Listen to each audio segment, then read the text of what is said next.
UDFനെ സംബന്ധിച്ച് ഞങ്ങളുടെ നയം ഈ പൂരം അലങ്കോലപ്പെട്ട സംഭവത്തിൽ ജുഡീഷ്യൽ അന്വേഷണം വേണമെന്നാണ്. ഇന്ന് ലേറ്റസ്റ്റ് ആയിട്ട് സുനിൽകുമാർ പറഞ്ഞൊരു ഞാൻ ചാനലിൽ കണ്ടത്, പൂരത്തിൻ്റെ അന്ന് സംഭവം നടക്കുമ്പോൾ സ്ഥലം സന്ദർശിക്കേണ്ടെന്ന് കലക്ടർ പറഞ്ഞതായിട്ട് വാർത്ത ഞാൻ കണ്ടു. ഇതൊക്കെ ചേർത്ത് വായിക്കുമ്പോൾ, അതായത് 2023 മെയ്യിൽ ഒസബോളയും അജിത് കുമാറുമായ സംഭാഷണം മുതൽ ഇവിടെ തറവാടക നിശ്ചയിക്കുന്നതിൽ വന്ന തർക്കം ഉൾപ്പെടെ പരിശോധിക്കുമ്പോൾ ഇത് വളരെ പ്ലാൻഡായിട്ട് ചെയ്ത ഒരു അട്ടിമറിയാണെന്ന് വളരെ വ്യക്തമായി.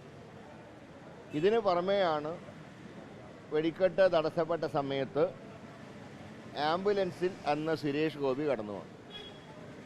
സാധാരണ ഒരു പവിത്രമായ ചടങ്ങ് നടക്കുമ്പോൾ എന്തെങ്കിലും ഗുരുതരമായ സംഭവങ്ങൾ, ഏതെങ്കിലും ആൾ ബോധം കെട്ട് വീഴുകയോ അല്ലെങ്കിൽ ആർക്കെങ്കിലും അറ്റാക്ക് വരികയോ ചെയ്യുമ്പോൾ മാത്രമേ ഈ ആംബുലൻസ് കൊണ്ടുവരാറുള്ളൂ. സാധാരണ ഈ മൃതശരീരങ്ങളൊക്കെ കയറ്റുന്നൊരു വാഹനമായതുകൊണ്ട് പരിപാവനമായിട്ടുള്ള ചടങ്ങ് നടക്കുന്ന സ്ഥലത്ത് ആവശ്യമില്ലാതെ ആംബുലൻസ് ഉപയോഗിക്കില്ല. ഇവിടെ ആർക്കും അന്ന് ബോധക്ഷയം ഉണ്ടായിട്ടില്ല, ആരും അന്ന് മരിച്ചതുമില്ല. പിന്നെ എന്തിനും ഒരു സ്ഥാനാർത്ഥിക്ക് വേണ്ടി ആംബുലൻസിൽ അവിടെ കൊണ്ടുവന്നതിൻ്റെ കാര്യം എന്താ? ഞങ്ങളൊക്കെ നടന്നിട്ടാണ് പൂരപ്പറമ്പിലേക്ക്, നിങ്ങളന്ന് സാക്ഷികളാണ്, ഞങ്ങളൊക്കെ നടന്നിട്ടാണ് പൂരപ്പറമ്പിലേക്ക് അന്ന് പോയത്. കാലത്തെ പകൽപൂരം മുതൽ പിറ്റേന്ന കാലത്ത് 7 മണിക്ക് വെടിക്കെട്ട് നടക്കുന്നവരെ.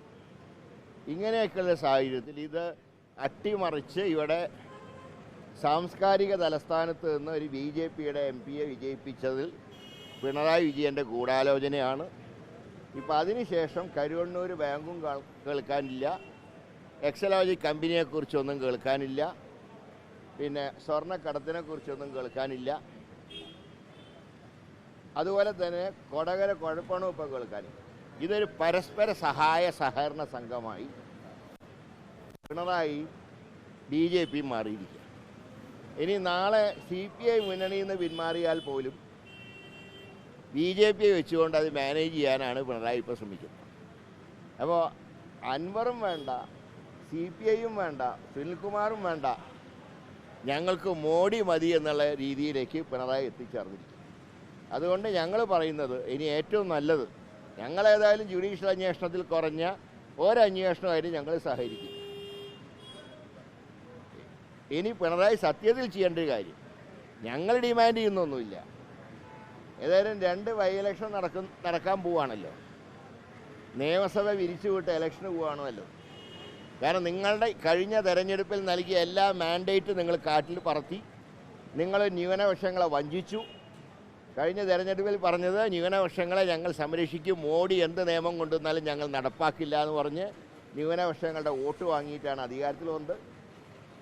ആ സർക്കാർ ഇന്ന് ന്യൂനപക്ഷങ്ങളെ ഹനിക്കുന്ന RSSൻ്റെ സർക്കാരായി മാറി. അതുകൊണ്ടാണ് ഞാൻ പറയുന്നത്, രാജിവെച്ച് പോകുന്നതാണ് പിണറായിക്ക് നല്ലത്.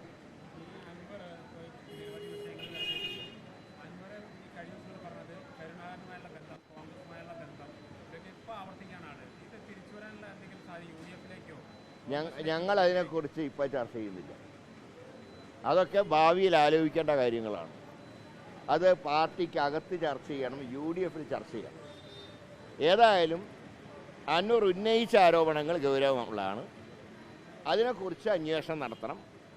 മുഖ്യമന്ത്രിയുടെ ധാർമ്മിക ഉത്തരവാദിത്തം ഏറ്റെടുത്ത് രാജിവെക്കണം. അക്കാര്യത്തിൽ ഞങ്ങൾ വിട്ടുവീഴ്ചയ്ക്കില്ല.